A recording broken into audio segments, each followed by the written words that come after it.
Esteemed judges, ladies and gentlemen, I'm very pleased to be here this afternoon, and I must say I'm quite impressed with the presentations that were just before me. And I do see a lot of points that we can actually cooperate, maybe even with the companies that I saw today. One is the waste heat. We would be interested to, for instance, look at waste energy that we produce from dryer systems that we install in Malaysia. Maybe there's opportunities for us there. We will see in our presentations that also on river cleaning we do have some experience, and we have an idea on what comes out of Malaysian rivers. I will show you that. Which one do I use? This one. It's not started. Start. Click on it.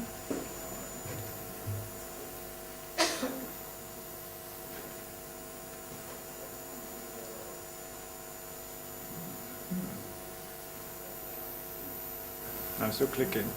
You're wondering what I'm doing. Doesn't seem to be wanting to do what I want to do. Disruption. Lentec Faiz, we were incorporated in Malaysia in 1995, and we are a part of the Leiden Limited Group. We have operations not only in Malaysia but also in Hong Kong. We have 2 offices. Hong Kong office is looking after Hong Kong, obviously, and China. In Malaysia. We've been in this business for more than 20 years, and what we do is we specialize in design, manufacturing, supply and installation of environmental equipment and processes in Malaysia. Yeah? Our business is structured in a few different divisions, a few different activities. We are involved in infrastructural projects.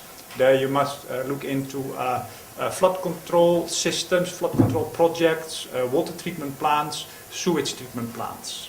Yeah, so larger infrastructural projects. We are involved in industrial projects where we are mainly working on industrial wastewater and waste treatment. In order to measure the results of treatment, we are heavily involved in instrumentation.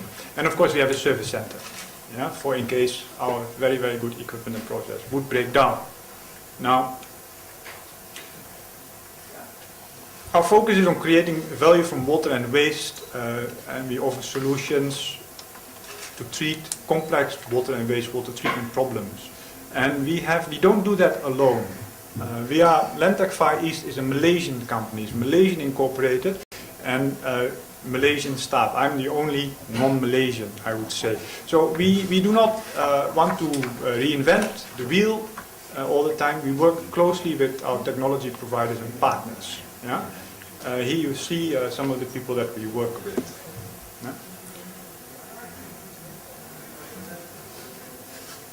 Now this is actually the essence of our company. What you've seen before is not new. A lot of people do that. Wastewater treatment, you work with principles from overseas, you apply those technologies. But we take it a step further, we actually transfer technologies to the country, to Malaysia. So, and we do that based on the requirements of the environmental problems that we have found in Malaysia. I will show you a few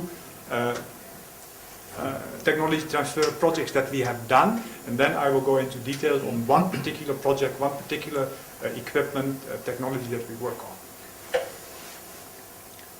Yeah, these are a few of the things that we've done on infrastructure. These are screening plants where we treat river water for intake. The examples here are for water treatment plants. If you look at the bottom picture, which one's there? Here you see this is Sungai Selangor, where is a water treatment plant which takes in the water and then treats it for your drinking water purposes.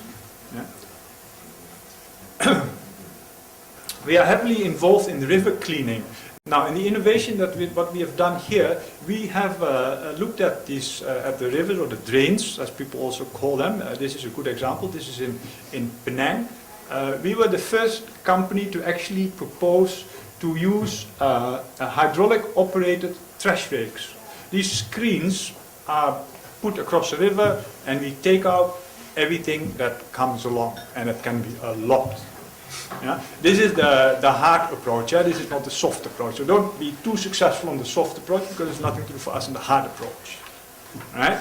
This is another project that we have in Penang. Yeah? And I want to show you a little bit what comes out of the rivers. Yeah? To give you an idea, these machines, they can take out 500 kilos per 2 minutes, yeah, of waste. 500 kilos per 2 minutes. That makes within an hour that a container is full, and it happens. Yeah. This is another technology that we have been very active with, is Archimedean screw pumps. It's not a new technology. We don't invent Archimedean screw pumps. No, they've been around ever since Archimedean was around. Holland was made dry with it, so they've been here. But not so much in Malaysia. So what we do is, we look at, what are you actually using? Or you're using this. Maybe think about Archimedean screw pumps. Now, we've been successful in that, and we've supplied those and installed those. And you see here my marketing team in Terengganu, which means they're successful. This is another one that we did in Malacca. This is an interesting project that we did in Shah Alam, a leachate treatment plant. Leachate is the water that comes from the solid waste, the water that leaches out. This is a transfer station where the small trucks go to the transfer station. They drop the waste, and it goes into very big trucks, and it will be brought to the landfills. Yeah? There's a lot of leachate, very dirty water, extremely difficult to treat. Yeah? What we did is what is the innovation here, is that we introduce a new type of process. Yeah? Which I show here. This is the conventional part. This is the relatively new part, which is a sludge flotation. It's called activated sludge flotation process on a very, very small footprint. It's relatively new. And actually here you will see some of the other things which I will speak about in a minute are the aerators, the surface aerators, which is, I'll come to that. Yeah, so I've given you a little bit of an idea what we've done in the past. Now, if you would look at a water treatment process plant, there's many different ways that you can present this, but this is an example. Yeah, I will not go into any details because I could speak about this for 2 hours, I think. Oops. Okay, I'm back again. Now, a treatment plant, in principle, consists of a pre-treatment where you take out big particles, anything bigger than 15 mm or 10 mm or 5 mm or 6 mm, relatively larger particles. Then you would go after that, you would go to primary treatment, you take out a few more smaller particles, and then you would go to biological treatment normally. All right? Now, if you would look at an overall wastewater treatment plant, the major power consumption part is the aeration part. 50% about, or even more, of the energy bill comes from the aeration part. Yeah? The aeration is required to put air in the water. Why do you need to put air in the water? Because in the water we have bacteria who will eat the waste. And these little bacteria, they need air, in this case. Alright, so we put aeration. And now, this aeration part is the heart of a system, heart of a treatment plant. If it doesn't work, the whole treatment plant is kaput. Right? But if you're looking at 50% of the power consumption, what am I talking about? If you have 100,000 population equivalent plant, which is a medium-sized plant, you talk about an energy bill for this, for the aeration system, of around 2 million ringgit per year. And give and take a few ringgit. Right? So it's a very important part to look at. We've looked at that because this is a part of course in the Netherlands and in Europe it's a lot of focus on it, how to be really efficient on that. So we saw some opportunities in Malaysia for that. This is an example how it should not be done. Yeah? This is a biological treatment plant. This is an oxidation ditch, or a bit of a weird oxidation ditch. And here you would see how it cannot be done. So that means that this treatment plant, the heart of the system, the aeration system, is not working properly. Meaning that the water just go in and go out and nothing actually happens. The aerators might still work and all that, and you might waste a lot of money, but nothing is happening. Here, I actually wanted to show you a video, but I won't do it. It's too complicated because you have to switch the thing. Here you will see, this is also a biological treatment plant.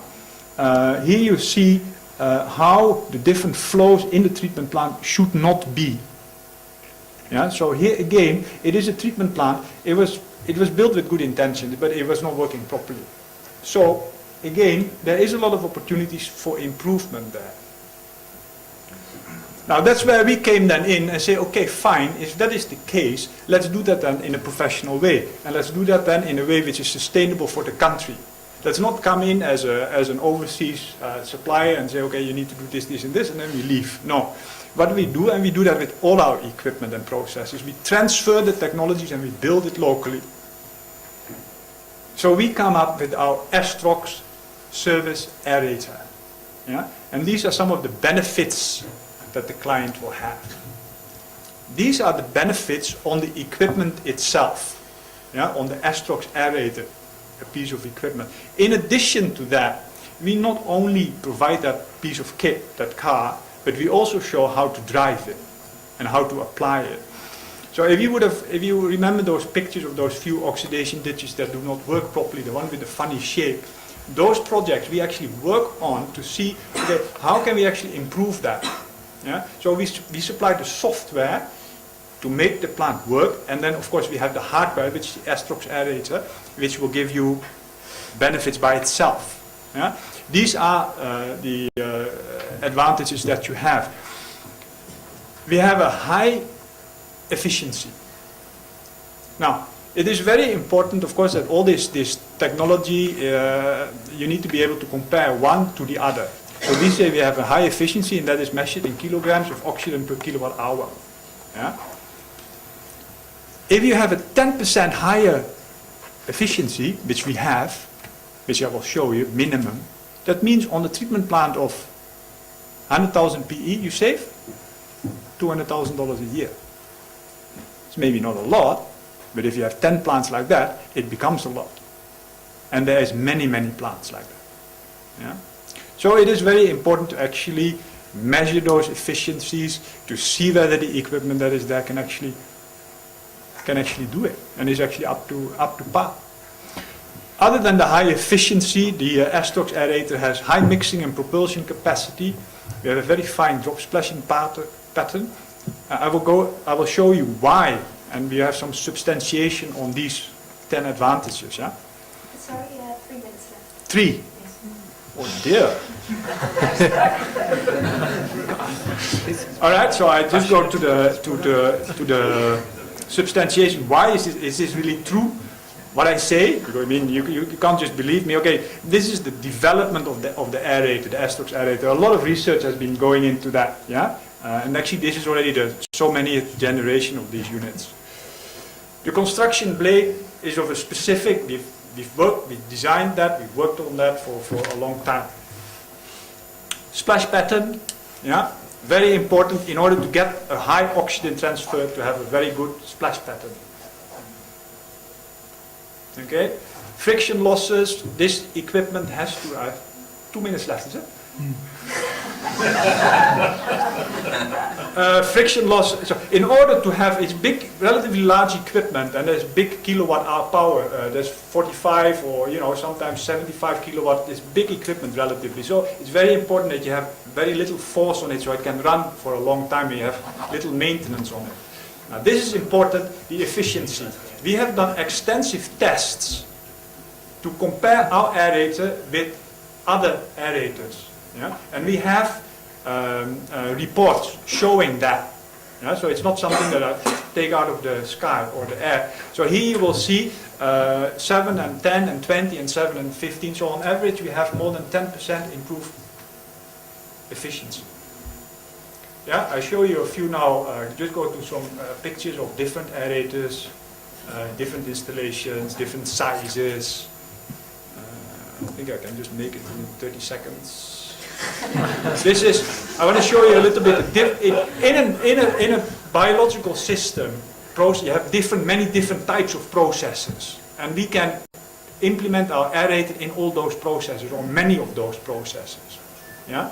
So you see different layouts, 1 aerator, 3 aerators, some of them are floating, some of them are fixed. Yeah, these are all still in the Netherlands. I will come now to some of the plants in Malaysia that you might know. I think a lot of people might just drive past Pantai, where we had all the floating aerators. Of course, now the Pantai plant is being replaced with another treatment plant. Yeah, but it gives you an idea. These are floating aerators. These are some others. This is in Westport. This is in an industrial application. Pantai is a sewage treatment plant. Another one, STP in Tamim Jaya. And then here you have a reference list of some of the projects that we've done. We've now also, we're installing quite a lot in overseas. We're exporting to Brunei, we're exporting to Thailand. So what I'm trying to say here, what we do as a company, as Lentec Far East, we bring in we first look at the requirement of the market. What is the problem? We bring in the technology, we transfer the technology, we make the thing here in Malaysia, we transfer the know-how, and then we in fact actually start to export as well. Thank you.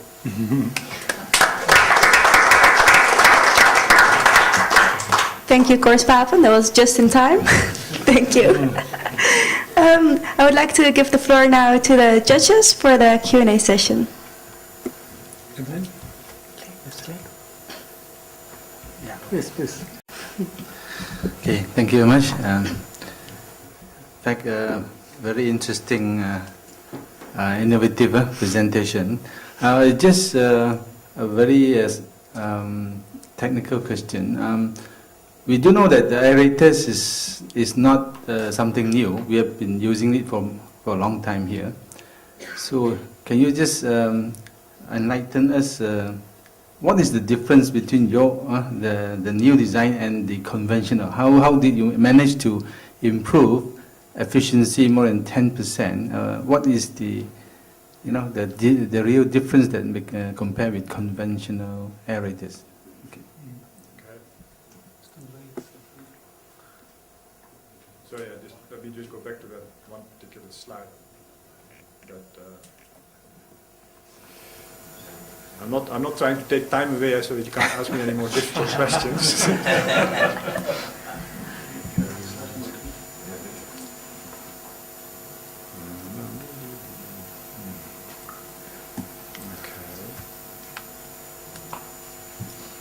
Okay. Now the first type of aerators are cone-shaped type of aerators. This is the type of aerators.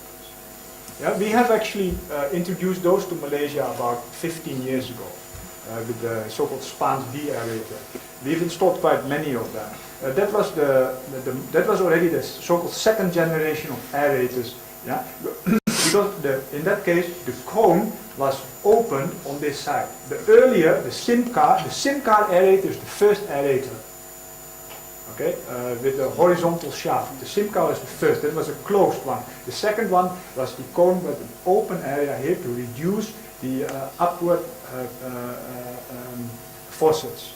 Right? So after that, the third type of aerator is this type of aerator, where you have a horizontal blade. Right?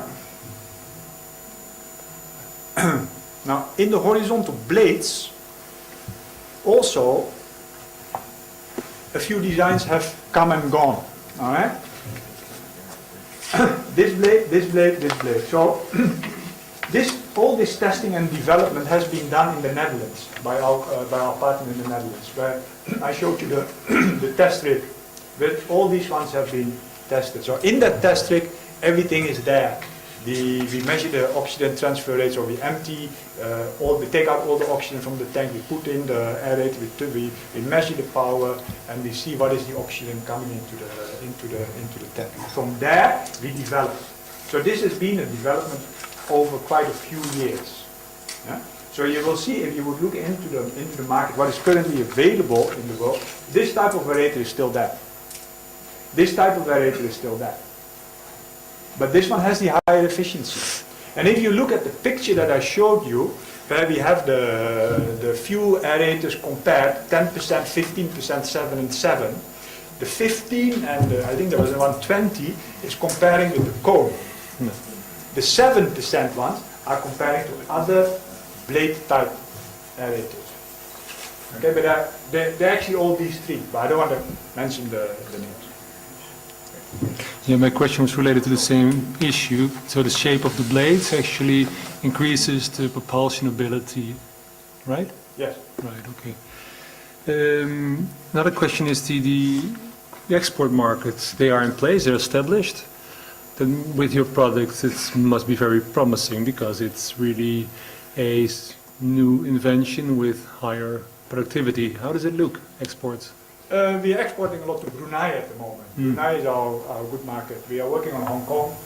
And if we want to be successful in other countries, we will have to do almost the same.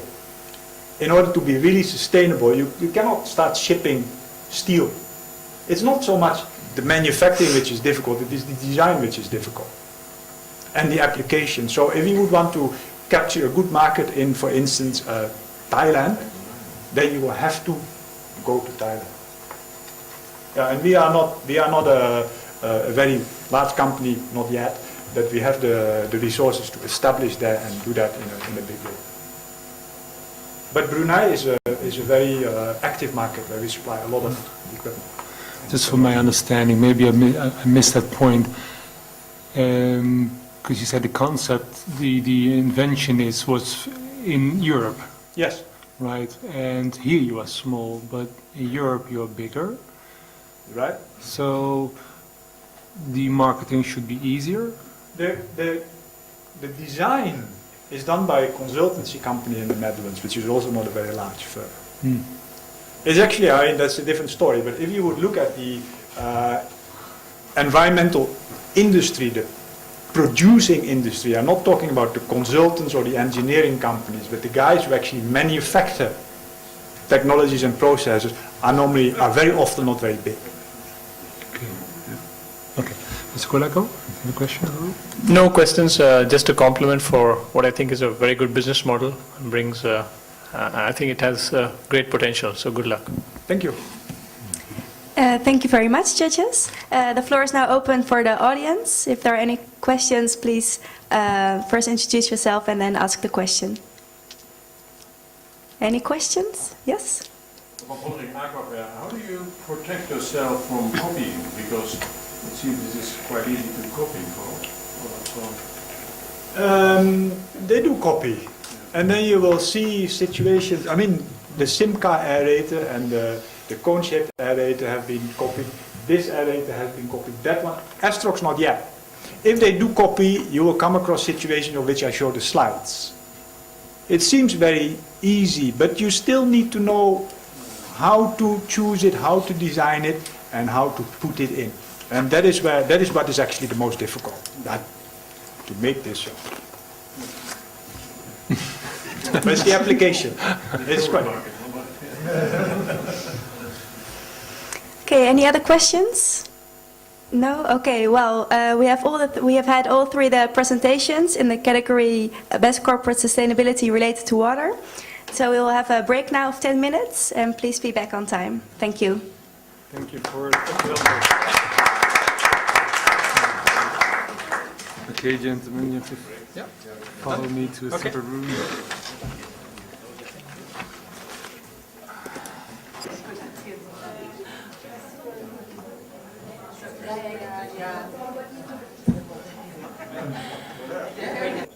We have a chance to ask questions and then the audience.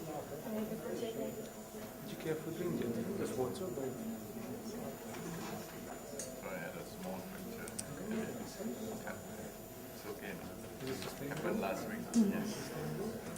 Okay, well, welcome back everybody.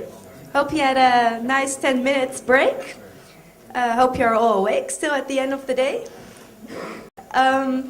We have now come to the corporate sustainability related to primary commodities. Commodity production remains one of the greatest challenges for economic development, poverty reduction, and global environmental stewardship. Whether preventing loss of biodiversity, reducing environmental pollution, and addressing the production of greenhouse gases, promoting rural development, or strengthening governance. Recent changes in market conditions combined with an increased awareness among consumers, industry and civil society have given rise to unprecedented opportunities for leveraging supply chain actors towards a comprehensive vision for sustainable commodity production and trade. This is the reason why we have chosen this category. For now, we'd like to introduce to you our judges. Datu Saw Chu Boon, former country chairman of the Shell Malaysia. Welcome.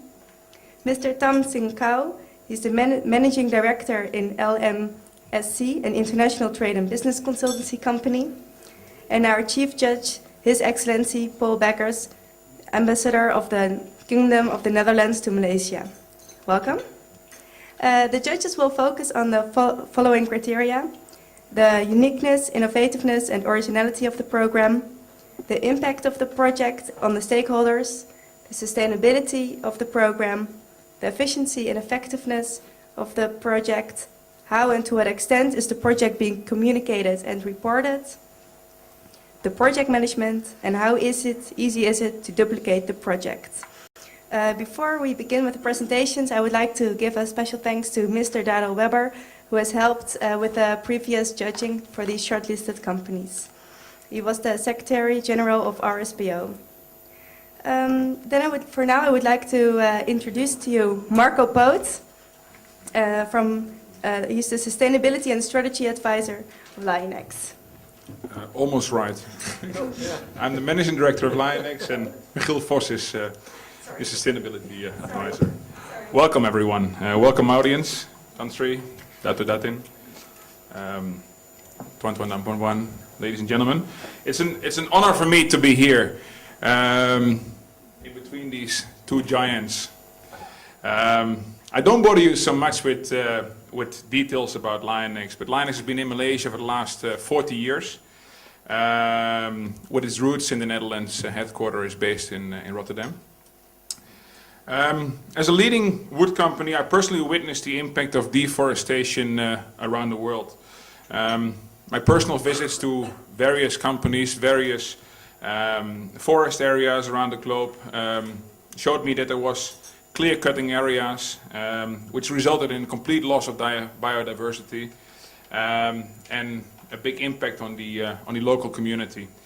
I personally, being a timber exporting company in Malaysia, I personally realized that for Lionex this is not the way forward, and we don't want to be a part of it.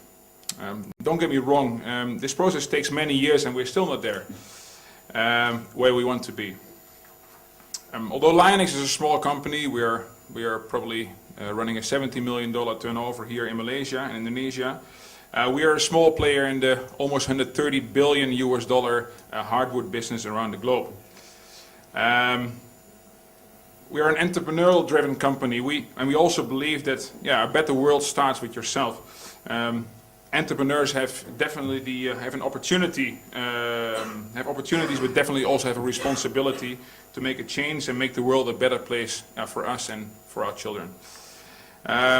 We as Lionex, we embrace various sustainability schemes in Malaysia, in Indonesia, schemes like FSC, PEFC, and third verified parties like TLTV and VLO.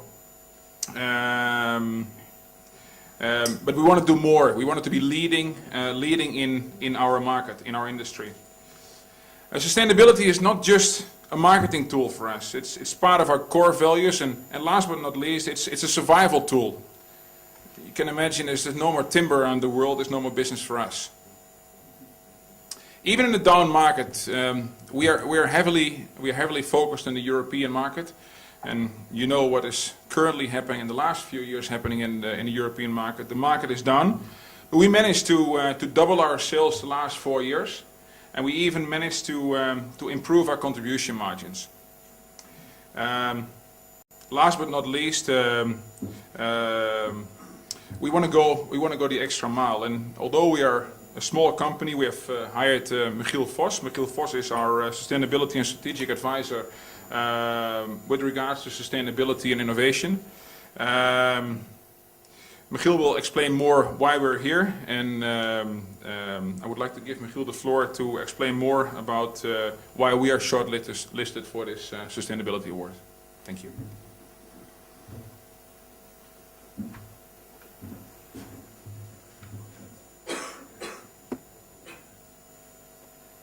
Well, thank you. I'm so happy to be here. I arrived yesterday morning, and just being in Malaysia, walking around the streets just fills me with joy. I love to live here. So do we. yeah, so I fully understand you're all here. Thank you, Marco.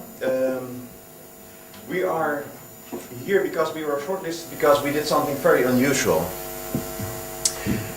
Next year, let's see, how does it work?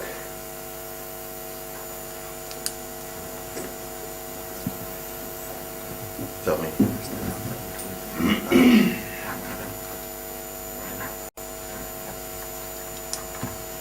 I'm not so good with computers. I'm better with wood.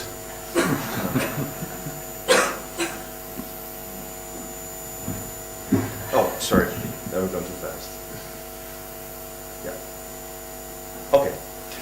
The European timber regulation from next year, in March, the whole European border, all borders will be closed for illegal hardwood. From that date, all wood that enters the European Union needs to be traced to a sustainable and legal source. The European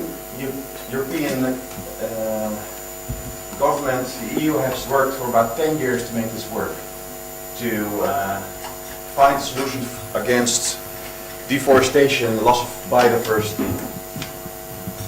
The problem is, this is a few months, 5 months from now, but hardly anybody knows about it. The community has worked very hard with local governments, with NGOs to arrange everything, to make the legislation work. But we found out in our research that nobody in the wood business knew exactly what was going to happen. So what we did is we went to all the websites of the there we go. We went to the websites of the EU and see, like, what's going to happen? What do we have to do? What do we have to do more as a sustainable wood company to improve what we're doing? And we were puzzled. We didn't understand a word what they were saying. It was all formal language, very juridical, and it was very hard to tell what is going on, what is going to change. And we think we're pretty smart, so we thought, like, if we don't understand it, how is anybody else going to understand it? So we started calling all the officials to ask them, like, what is going on, what's going to change, and what can we do?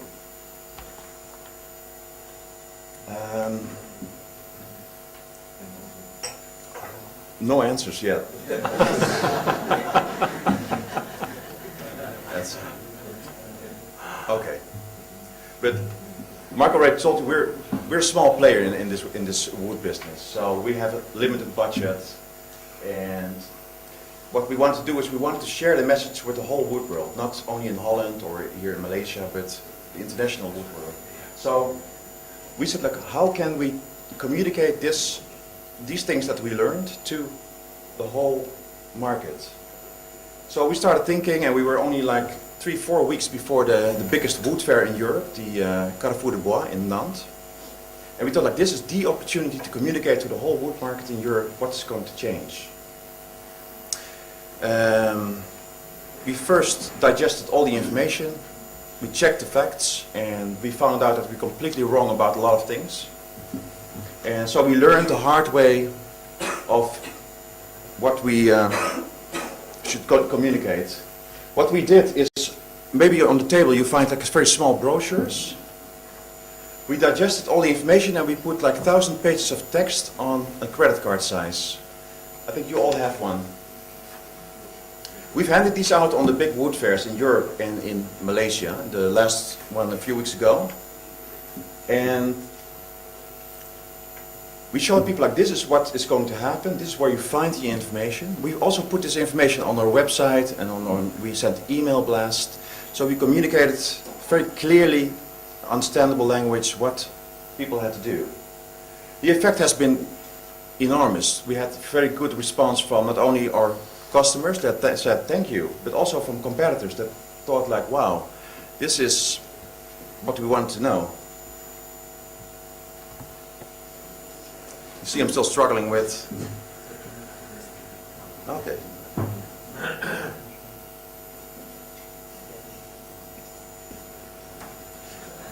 Okay. Okay. Well, there we go. Being an old soldier, I had to rely on guerrilla tactics to make this work. The brochure, the website, the emails, everything we did was like being very creative, having a very small budget. We even had the European Union pay part of our costs to communicate this because they were very happy that somebody took the lead and didn't wait till something was happening. Or they were pretty sick of people complaining about that nothing was clear, nothing was open. Also, we've seen that they have copied part of the message we told on their websites. And we got compliments from the European Union, the European Forest Institute, about what we've done, the initiative we took. As you see on the brochure, we rely very much on design. It has to look nice. People should really find it attractive to read, to take it with them. We worked with a local company here in Kuala Lumpur to design this. Probably some of you know this company, Las Gears. And that was also part of like keeping the cost here, that we could do a massive thing here in Europe. Marco talked already about sustainability. Sustainability for many people is a marketing tool. It's just something, okay, we have to do something sustainable, we have to put it on our yearly plan, we have to put it on our website. For us it's like something of survival, as Marco told. If we are not being sustainable, all the forests will be clear cut. And we don't want to be part of that. We have to stop this and we have to take the lead. If it's a small company, we show like this is how we can do it. And also we see that bigger companies see like, hey, this company is doing this, so we cannot stay behind. We have to do the same. So we call this like elevating the market. And this shows that even small companies, even individuals can take the lead. And that's why we don't only want to tell you like what we did, but we also want to inspire people, entrepreneurs, like you can make a change. Well, this is what we really want to tell. It's all about people, talent. Without the talent we have in our team, the graders, the administrative staff, even the people in the yard and in the forest, without their talent we're nothing. There's no sustainability, there's no margins, there's no doubling your sales. We rely on talent. Not only people that work directly for us, but also our suppliers and our designers, all people around us. We look very much in performance. Most companies are content with like a 6 or 7. That's just okay. You go to your next class in school, we learned that the 7 is okay. But what we aim for is like a straight 9. Because if you have a 9, your customers will talk about you and say like, wow, this is a good company, I like to work with them. And they will refer to other companies.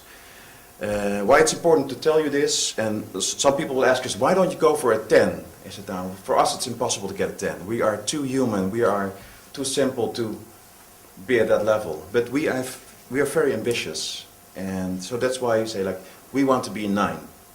If you want to like, what would be in your t-shirt, in your football team, it should be a 9. To be a leader in the field, we really go for innovation. We create new brands, new products, we listen to the market. We always want to be one step ahead of our competition.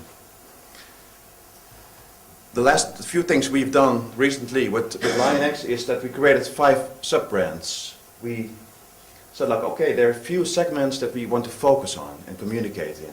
and make it very simple. So people recognize, hey, this is a brand that sells like fireproofed materials, and they call us.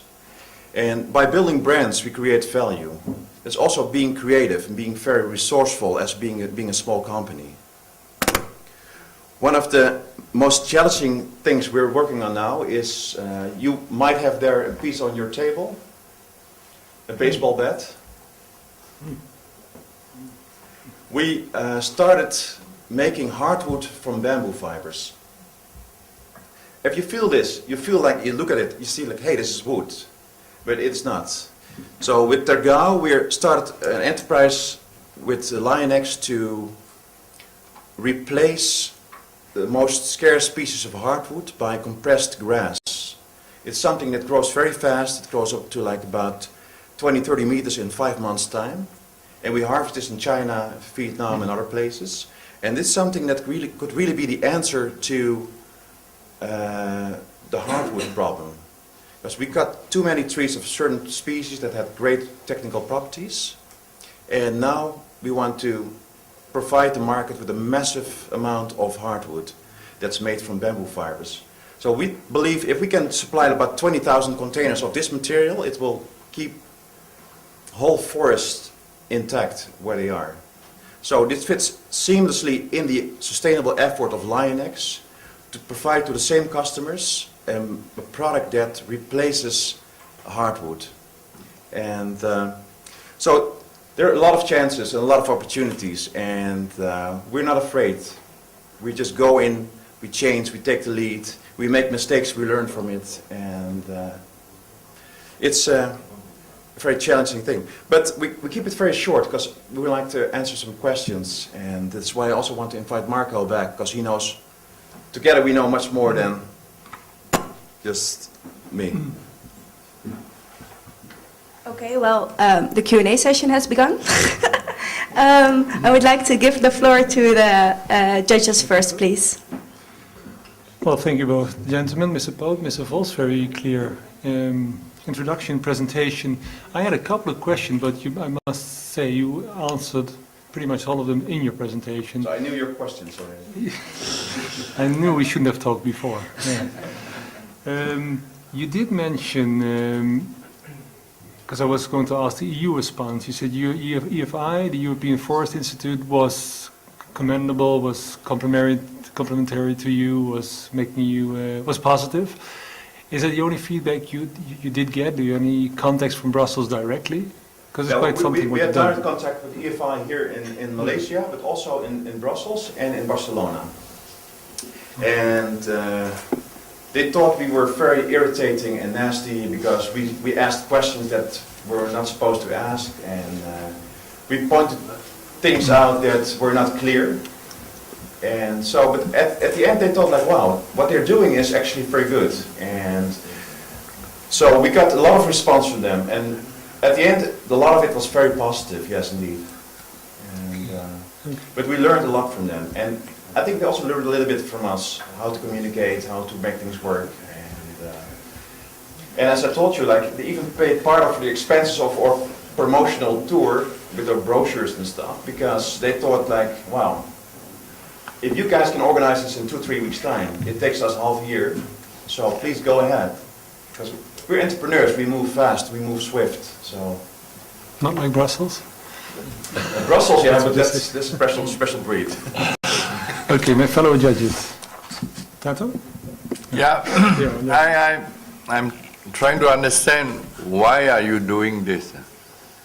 This is actually the EU's responsibility. I mean, why are you doing for industry where it consists of many of your competitors? Well, that's something, if you walk on the Isn't it street, now accepted by you as the official guide for everybody, or? No, but it's a question of character also. If you walk down the street, you see something happening that you do not agree with, or you have to help someone, you can just walk on and wait till the government solves it, or the ambulance comes, or you take action. And I think this is about the same thing, that you can just ignore it, look the other way, or you take action. And in this case, we saw something needed to happen, and we just took up the challenge and did it. I think one more thing to add is that for example, the Malaysian timber annual cut has gone down, and I'm sure Mr. Tam knows, from 10 years ago 15 million cubic meter up to 3 million cubic meter. So this is also its effect on the exporting companies in Malaysia. You see that the Malaysian timber export is struggling in the global market, and as I said, the last 4 years we have doubled our turnover and even improved our margin. So by taking this lead, it increases our performance. Yeah, but I'm referring to particularly this project which you have submitted. That is, you have simplified the EU regulations and made it easier for people to understand and comply. I'm trying to assess the impact on the industry. Are you saying that now Malaysia, every player in the wood industry is able and knows how to meet this EU regulation by March 2013 because of the work you have done? Partly. The problem right now is that the European Union, the EFI, doesn't even really fully know what is going to change. And a lot of these regulations and documents are not even ready by March 3rd next year. So actually, I can say nobody fully comprehends what's going to happen. It will take years to implement, but I think many companies know much better now what is basically going to happen and where to find the information. But that's what we put on the card. So we shared the information we had, and we showed the way where to get to the source of the information. So yes, we have made a change in that, absolutely. Does that answer your question? Yeah. Okay. On your bamboo project, just a question. I was wondering whether it actually contributes to sustainability of the forest, because in order to get the volume of bamboo needed to replace the tropical wood on the forest, you will have to replace the forest with bamboo plantations. Right? To a certain extent, that will be also contributing to deforestation. Did you ever fly over China and Vietnam, the north of Vietnam? Or some reports? You see maybe like 1/3 or 2/3 of the whole canopy is bamboo forest, which is not being utilized. And the growing rate of bamboo, it's about, let's say, 20-30 meters, the big stems, in 5 months' time. So that's incredible speed. And it takes about 4 or 5 years before we can harvest. But with the same plot of land, you can produce much more bamboo products than hardwood. And it's not completely to replace the wood, but some species we can replace with compressed wood. Compressed bamboo, sorry. Yeah. So yes, but you have to, of course, be very critically that you not solve one problem by creating another one. Okay, thank you, judges, for your questions. The floor is now open for the audience. If you have a question, please first introduce yourself and then ask the question. How sustainable is because I have not seen the bamboo, how sustainable is the process to make this? Because you need quite some energy, I think you need steam, or I don't know how you do. You need a lot of heat, some glue, and lots of bamboo. Like this is... Which is a dirty process, and energy Yeah, that's a good point. Yeah. Also your hand, isn't it? No, but that's a very good question. That's one of the first questions we had. How sustainable is bamboo? Because you only hear like very glorious stories about bamboo. The bamboo is the process. Yeah. How? But the process, it's like you take the bamboo stem, you take it to pieces, you dip it in glue, you compress it with very high pressure, and then you heat it. Because when you heat it, the glue solidifies. So there's like synthetic glue in it, and you need a lot of heat. And you need to transport it from China, Vietnam to Europe or the States, whatever. So there are a lot of companies that are not very sustainable. But that's not a story you hear very often. You hear like bamboo is fantastic, it's great, it's beautiful, but there's a downside.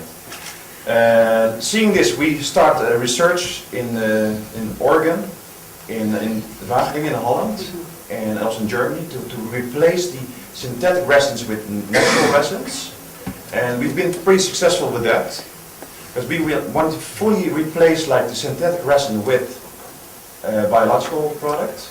to make like a cradle to cradle, like a natural product. Because then we can go to the next step, being fully sustainable. And also we want to reduce the energy need for the, in the process. You need a vast amount of energy to produce a thing like that. Yeah. So like, is it fully sustainable? No, there's... Integral, it does not help you because you say, now you need to get bamboo from somewhere, you need to do a lot of processing, you need to add resins to it, you need to compress it, you need a lot of steam to it, and so on. So the whole energy balance, the carbon balance. You can question how favorable that is now. So that's true, but that's exactly the same questions we had, and we're trying to solve, because the sustainable part, especially because you can replace like a piece of species like marabou, like this tree is almost extinct. It's very difficult to get it with FSC certification and stuff. So we really focus on certain species of hardwood that we want to replace. And yes, we have to improve, because in the current producers that make the product just copy what the other ones are doing. And we want to make a complete change by changing like these non-environmental friendly processes. But we're not there yet. We're still in there for this part in the research phase. Did it answer your question? Or? Yeah, partly, okay, but that's one thing. No, but there's some things we have to improve, and that's where we're working on very hard, because that's one of our key things, because otherwise we cannot make a difference. We have to So stand you out. think, for example, in durability or so, you can imagine that this thing lives 100 years or so it doesn't rot. I don't know, how long does it stay? Can you keep it under wet conditions for decades or so? Or does it degrade? No? Yeah, It's termite proof, it doesn't decay, it's... we're doing a lot of tests in laboratories, also here in Malaysia, in Frim, in the park here. So yes, we're testing it, see where we can improve. Actually, it's much better technically than most wood products, and for a lot of purposes, it's like too good, and too heavy, and too hard. For example, you cannot nail it. We have a piece here. It's 40 millimeters, and we took it to the shooting range to see like does a bullet penetrate it. It's too hard. You cannot nail it. You cannot screw it like this. You have to pre-drill. So you can imagine that it's only for certain purposes you can use it. Yeah, okay, but as mentioned this morning, even the waste, the plastic waste from the paper mill, also there also you can make the same out of the plastic waste. Yeah?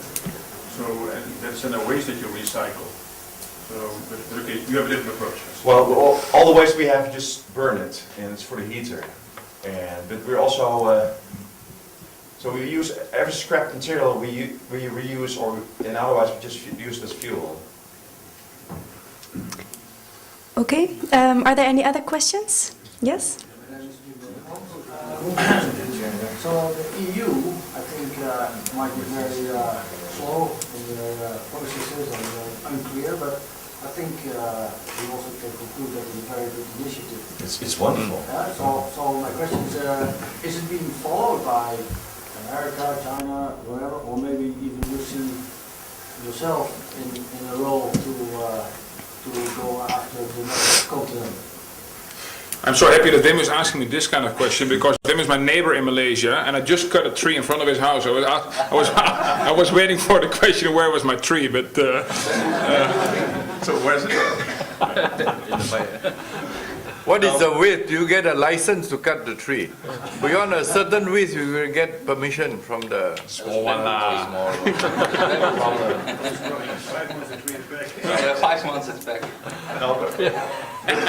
To answer your question, yes. A lot of people complain about the EU, it's slow, but what's happening, it's very important, and these things don't go fast. If you do it well, you really have to work on it. And we've been working on it for 10 years, and it will take another 10 years to make it completely work. And to go to other continents, like in the United States, you have the Lacey Act. It's a law about 100 years old, and the whole European timber regulation is based on this law to close the borders for import of certain species of trees, of plants, and animals. So yes, the same laws are being in effect in the States. Australia also has closed its borders for illegal wood. So yeah, the world is changing. I think the next step will be Asia. Like if China closes its borders for illegal wood, that will have a big impact. I think one more thing, Wim. no system is perfect, and there's always room for the bad guys, so to speak. On the other hand, I think it will separate the good companies from the bad companies, and I think that is I think what is going to be achieved after the implementation of this. We're a good company. Yeah, so a good neighbor. You have a good neighbor, yes. Can I just come in here quickly and take off my hat as a chief judge and put on my hat as an ambassador of one of the member states of the European Union? I think the EU timber regulation is more advanced than any other regulation worldwide. The Lacey Act actually will start copying parts of the EU timber regulation to advance itself. Australia will also follow suit. Just adding to what you're saying, Mr. Vos. And another thing is, before we have a misunderstanding, the timber regulation at the date of March 3, 2013 is very strict. The whole world has been informed 2-3 years in advance what was going to happen, and that date is going to be, at that moment, there will be no entry of any illegal timber into the European Union. If so, and that's found out, then there will be very severe consequences. And I agree with you, gentlemen, it's a major step forward for the world, for the environment, and for the timber industry. But this is where I'm very confused, you see. Because you say by the date March next year, no illegal wood, but then you tell me the regulations are not clear. We're still working on it. So I am completely confused. No, it is confusing. That's also why we challenge you to read the brochure and to look for it, because it's... So if the regulations are unclear, you can never implement it. No, I think the regulations are Even clear. if you have helped to explain it, it cannot be implemented. I think the regulations are clear on an academical level, but I think for the people on the floor, the regulations are not clear yet. The timber industry is a very conservative business, so people are waiting until they all... What would the policy then be? If not sure, Sorry? If not sure, reject the wood? So if the policies are No, not what clear will on the happen? ground, what will actually happen? Now, what will happen basically is that timber importers in Europe have to do a due diligence on the exporting companies in companies where they buy from. So you will have a low risk classification, a medium risk classification, and a high risk classification. There's not a policeman standing in Rotterdam and say this container has got illegal timber. You will be audited after half year or after a year and see whether you are bringing in illegal timber. Number two, what I think is going to happen is that, like what is happening in the United States with Gibson guitars, I think they will take out one of the most leading timber importers in Europe, and I think NGOs will play an active role over there to probably show the world that some importers making a mistake, and show that show their enforcement. Maybe we should now go back to, because it's a very interesting discussion, but we are now on substance of the EU regulations, which is interesting, but maybe we do that tonight. We are here now to assess whether or not you have made a good proposal with your unusual, as you said, but very interesting initiative. So let's go back to see whether or not the proposal of Lionex is a good candidate for the Sustainability Awards. Thank you. Yes, thank you. I think, thank you very much, Michiel Vos and Marco Poot, for your interesting presentation. And More questions? are there more questions? Oh, yeah, sorry. Yes? I'm Anna de Graaf from Netherlands Embassy. Please excuse me for being a little bit ignorant about the timber industry, but therefore also my question, being ignorant, seeing a beautiful leaflet, I was wondering what was the multiplier effect? What was the real impact? I could understand it if I read it and I've got more questions, I go further and ask others whether they have the same problems or encounter the same difficulties. Do you see some companies coming together? Is there a next step after your first push, so to put it? Well, what I think that a lot of people have visited, like the sites that are on this card to get like more information. If they've contacted us directly, Lionex directly, that would be great, because then we will have extended our database and people that know us. But yes, I think that it triggered people just to get informed, also because the date is coming so near. And, No, the answer is yes. No, the answer is yes. We had quite some contact with especially Malaysian exporters what FLEGT VPA agreement with the European Union actually means. And it goes from sawmillers to forest concessionaires and even fellow exporters. We had several meetings within the board of timber exporters talking about FLEGT. We did presentations there, so that's part of the multiplier. Okay, are there any other questions? No? Okay, then I would like to thank you again, Marco Podemichofos.